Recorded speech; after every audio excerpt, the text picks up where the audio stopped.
You look at the title, you see Forgotten. Really? How can that be when you probably have clear images of what parkour looks like in your head right now, of Minecraft players jumping from block to block? Everyone who plays Minecraft is familiar with this, so how can parkour be forgotten? Well, what you might be picturing is parkour, of course, but it's just the basics of it. And parkour can look like that, a lot of the times it does. But I'll wager that a lot of you weren't aware that parkour can also look like this.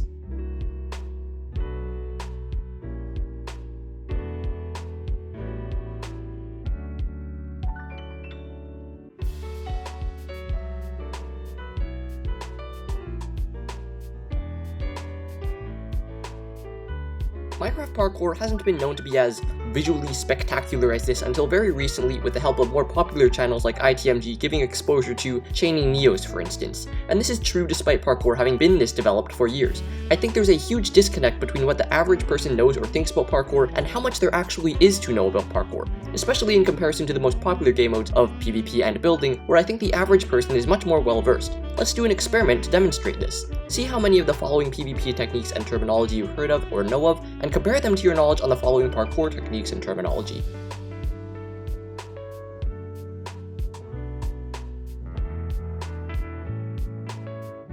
Now I'll bet you knew a lot more of the PvP terms than the parkour ones, and this is with me trying to control for the difficulty or obscurity level of these techniques in both PvP and parkour, so it's not like I just chose the most complex and obscure parkour terminology to prove my point. So why the difference? I'm not going to answer that question just yet. Before we get there, and we will, let's talk about the big game modes or disciplines of Minecraft first. So Minecraft is such a big, expansive video game that it's not even just one game. It is so vast that it spawned its own fully fledged game modes within the bigger game of Minecraft itself. These game modes or subsets of Minecraft or disciplines, whatever you want to call them, I propose there are two big ones, those I already mentioned, PvP and building.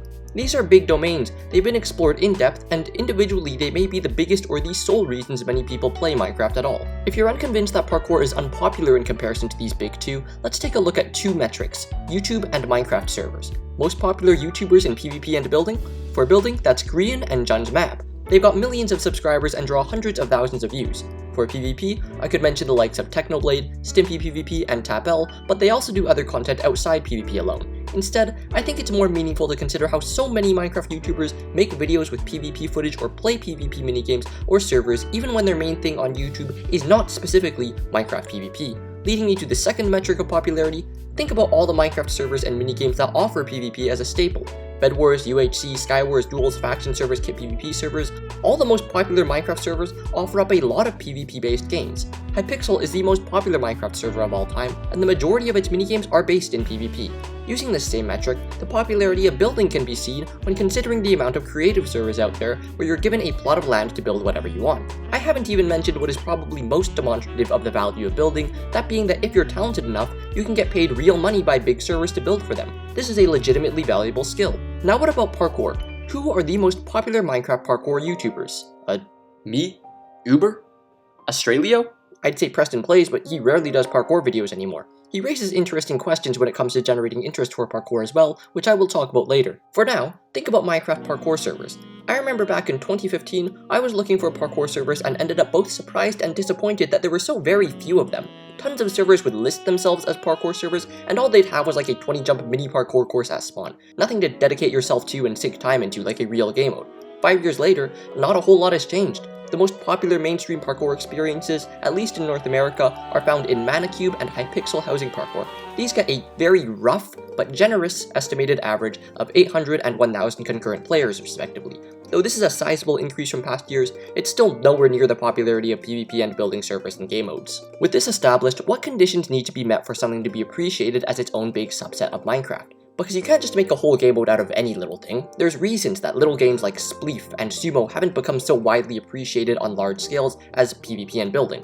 One of the most important factors, I think, in determining what does and doesn't become a big discipline is depth. Depth referring to both the depth of the discipline itself or the depth of difficulty, also known as the skill ceiling. You'd prefer to have both in one game mode, but one can be enough as you'll soon see. As for the depth of the discipline, this is about how much something can be explored. How big is the playing field? You think about building, well, you can build anything you want. Anything.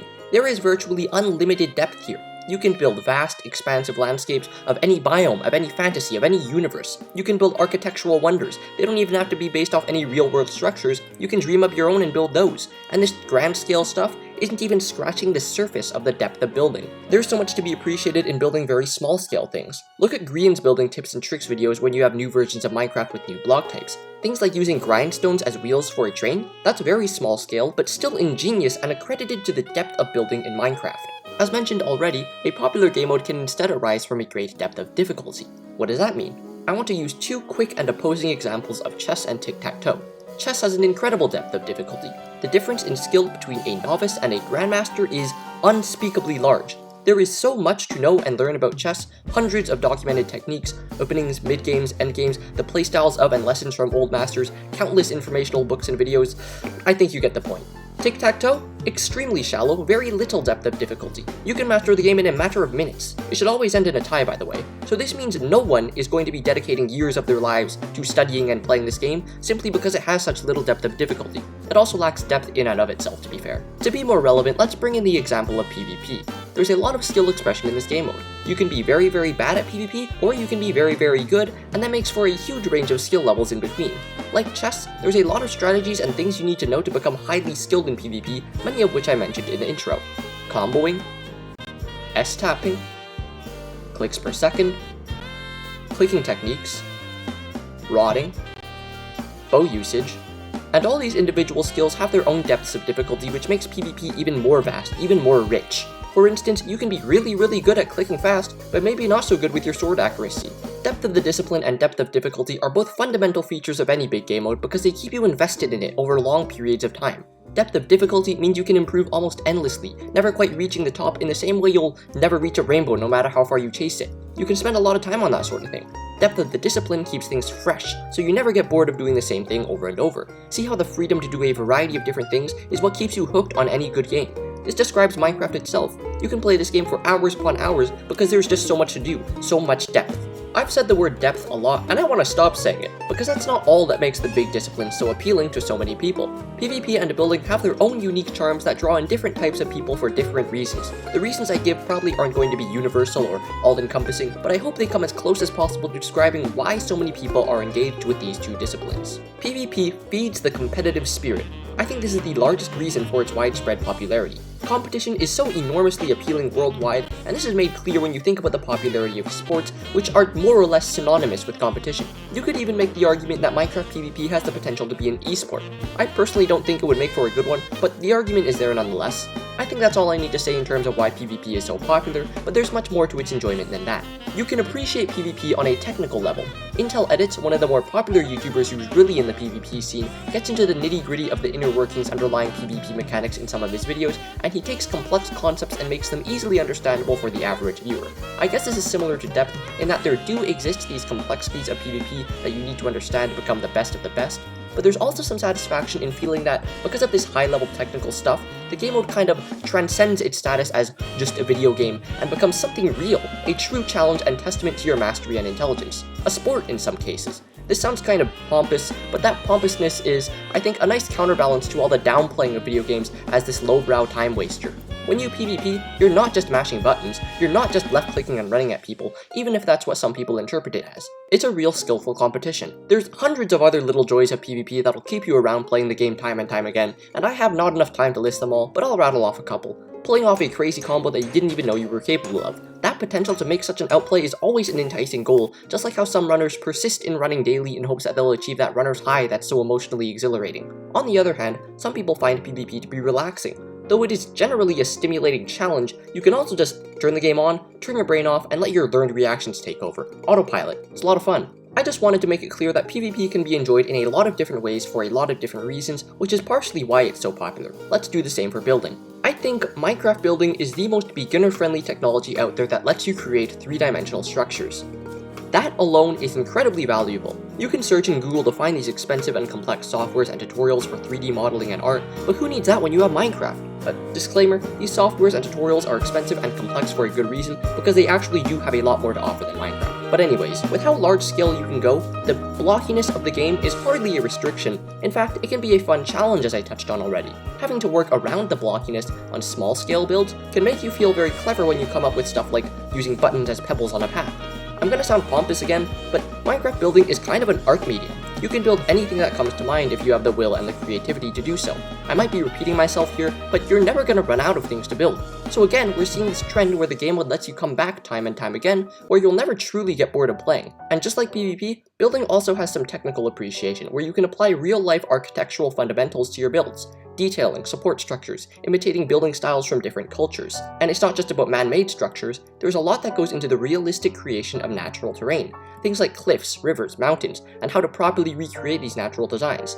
I don't know if I need to say more. I hope you're getting the full picture, because it is one with a very large frame, and that's the beauty of building. We've already drawn a rough sketch of the criteria necessary for some game mode to become a big discipline of Minecraft. Seeing that parkour isn't one of these big disciplines, let's see whether or not it meets the criteria. Does parkour have depth? Yes, it does, both depth of the game mode itself and depth of difficulty. Parkour is a lot more than just jumping on blocks. We can't miss the whole other half of the experience, which is creating parkour. Creating a series of jumps or an entire parkour course is a great exercise of creativity. You get to conjure up new jumps you've never seen before and exercise your skills at the same time while testing whether they're possible or not. You can make the map as difficult as you please, or you can play that balancing act of creating a course that is difficult within reason while still being fun for the player. Parkour also draws on the enormous world of building that I've already talked about. Why do parkour on just random floating blocks when you can scale enormous buildings, towers, or landscapes? I've always really enjoyed the fact that these two disciplines complement each other so well. Finding a way to cleverly place a healthy variety of parkour jumps on a build, using as much of the build as possible while altering the build as little as possible, is something I get a lot of satisfaction out of. I and some other folks created this atlas map a long time ago,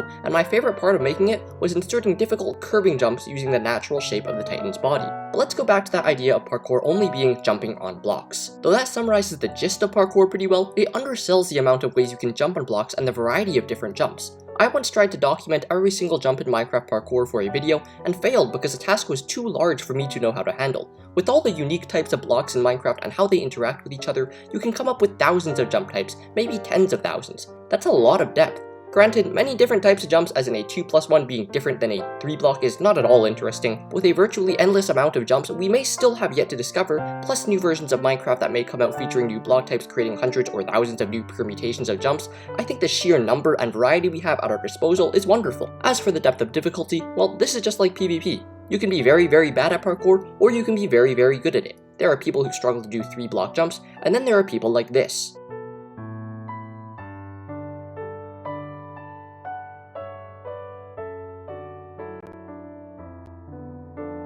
And just like PvP and building, depth isn't all that parkour has, it has its own independent appeals too. There's this challenge of personal achievement, of continually reaching new heights. Between the years of 2014 and 2017, I remember just getting better and better at parkour and thinking how cool it was that the improvement never seemed to stop. Eventually it did, but that was a 3-year period of non-stop growth. You can also appreciate parkour for its technical stuff, the science behind it. I'd argue that parkour gets just as, if not even more technical than PvP. For instance, there's a bunch of documented timings for your key inputs, all with their own applications for specific jumps. All the parkour strategies I listed off at the start of this video, they're mostly techniques which make use of the physics in Minecraft to gain some kind of advantage that boosts your jump distance or height.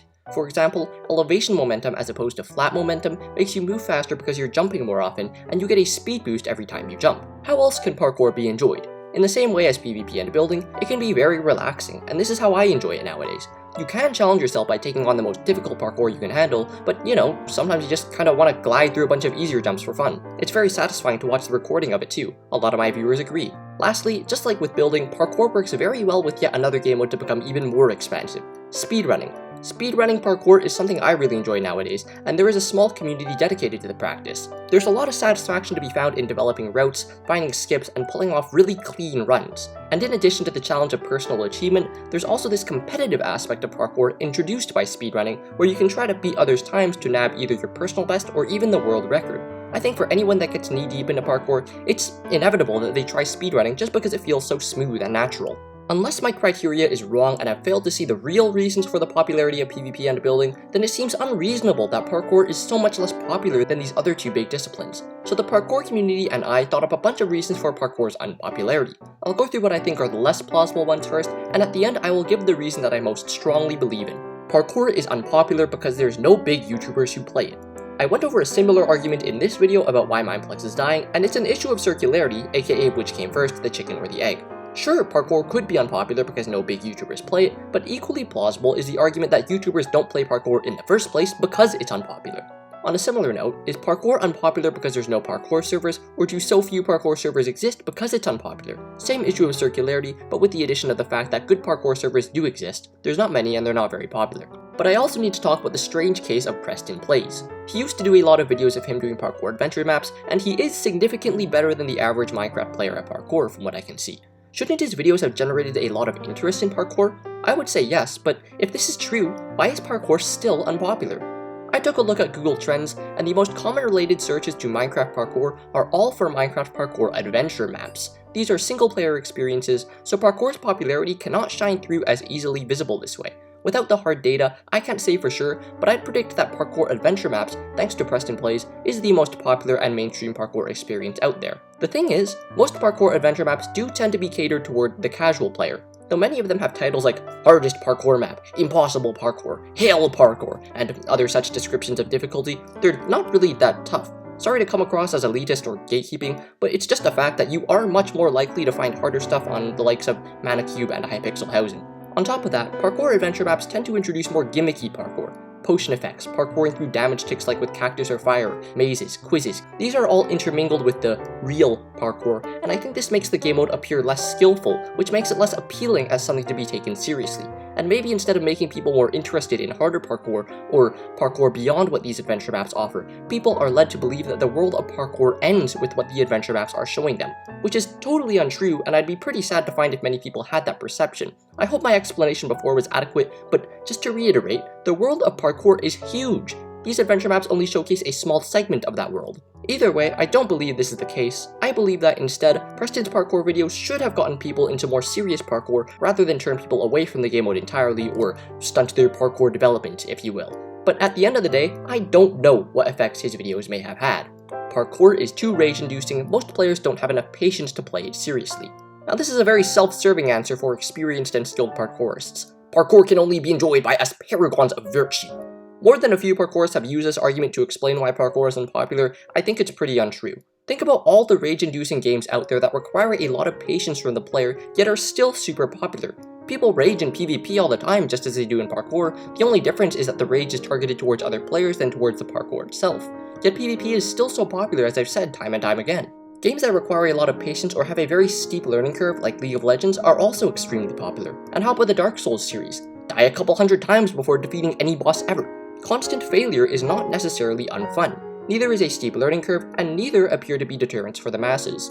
Lastly, and this is the hypothesis that I believe in most, that parkour was only found to be a game mode with a lot of depth and appeal after PvP and building were established as big disciplines. Building obviously existed since the beginning of Minecraft as one of the main things to do in the game, so it has been cultivating depth since May 17th, 2009, and has since had a ton of time to develop and grow into the big game mode it is today. However, I'm not super well versed in the early history of PvP, and even my early parkour history is fuzzy. I know that a lot of it was custom adventure maps as opposed to servers, and the gimmicky nature of those maps I already went over. And that gimmickiness is what I think slowed the development of depth in parkour. Like, imagine if PvP's early history was all about sumo, which I would consider as close as possible to gimmicky PvP, as in less skill expressive and having less depth. People would have been less inclined to take PvP as seriously as they did in reality, because quite early did people recognize that the mechanics of movement and knockback behind PvP were something worth getting invested in. Parkour was not immediately recognized for its complexities and depth in the same way, so PvP and building went on to grow and mature into the big disciplines we know them as today, while parkour remained that distant recluse of a second cousin. That's all that I could come up with. I'm honestly not super satisfied with any of these explanations, and maybe there's other more important reasons for parkour's unpopularity. Regardless, I think this discussion will begin to matter less and less as time goes on, and that's something I'm actually grateful for, because I think parkour is now on the upswing, ready to join its older siblings in the big leagues. I said it at the start of this video, interest in parkour has had a sizable increase over the past few years, and I don't see why it should stop anytime soon, especially when the general public of Minecraft still has so much to learn and so much to be wowed by from the world of parkour, as I hope you realize from what I showed also at the start of this video. But what we see so far is how real complex parkour, for the first time, is making its way to mainstream audiences. Hypixel housing parkour is the best example of this. Though housing owners do draw their critics from the parkour community for a lack of creativity, as well as a lack of understanding of the mechanics behind certain jumps, I just think it's great to see that these previously obscure jumps are now commonly used and widely known. Between about 2017 and 2018, don't quote me on this, Hypixel generally went from thinking a 4-block jump was the pinnacle of parkour difficulty to having triple neos in every other parkour house, and it's the very difficult houses that tend to be the most popular ones,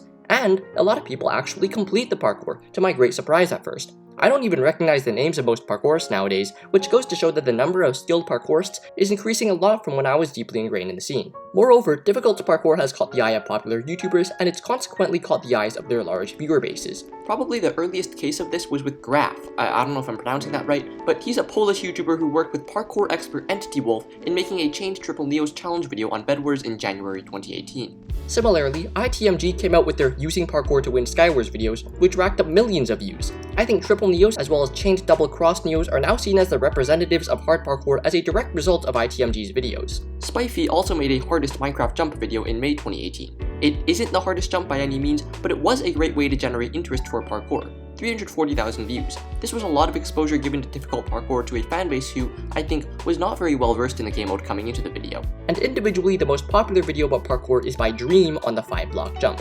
He doesn't explain all the concepts perfectly, but in the name of generating interest in parkour for those who may have otherwise never gotten into it in the first place, Dream did a very good job. I also can't forget to mention Australio, an up-and-coming parkour speedrunning YouTuber whose videos have been getting a ton of traction lately. These parkour speedruns don't often showcase the most difficult or visually spectacular parkour, but the clean execution of their runs is showing a lot of people that parkour is a real game mode, something that can take a lot of skill. Because of all this, people are slowly but surely coming to the realization that parkour has so much more depth and appeal than they initially thought. I think people's reactions to things like Chained Neos and the 5-block jump being possible are comparable with how people might react when they watch these crazy redstone videos like ones from XCOM. Actually, I was planning on talking about redstone in this video as a big discipline, especially because Google Trends was misleading me to believe that the game mode was more popular than it really is. But redstone is not really a game mode in the way that PvP, building, and parkour are, so I ultimately chose to neglect it. Sorry to any redstone lovers out there. And that's my tangent of the day. We're trying to end the video though. I hope all this has piqued your interest in parkour if it hadn't already been prior to watching this, but if you do want to get into parkour after watching this, let me recommend some beginners tips and resources. Good parkour servers for beginners are Manicube and Jumpcraft, but a quick warning, Manicube does not incentivize you to improve at parkour in any way, but I strongly encourage you to always try to get better, and that means taking on harder maps with harder jumps. Good parkour servers for pros are Hypixel Housing, Project Omega, and these IPs are... read them. And the best advice I have for you parkour newcomers is to just play. There are a ton of things for you to learn and know about, and I have no clue where to start with teaching that, and this video isn't really the place for it. All these parkour techniques and terms I listed at the start of this video would be useful to know, and you can find some of them here in the In Progress Minecraft Parkour Wiki. Other than that, just talk to other people who like parkour, get into the community, and have a good time. Thanks!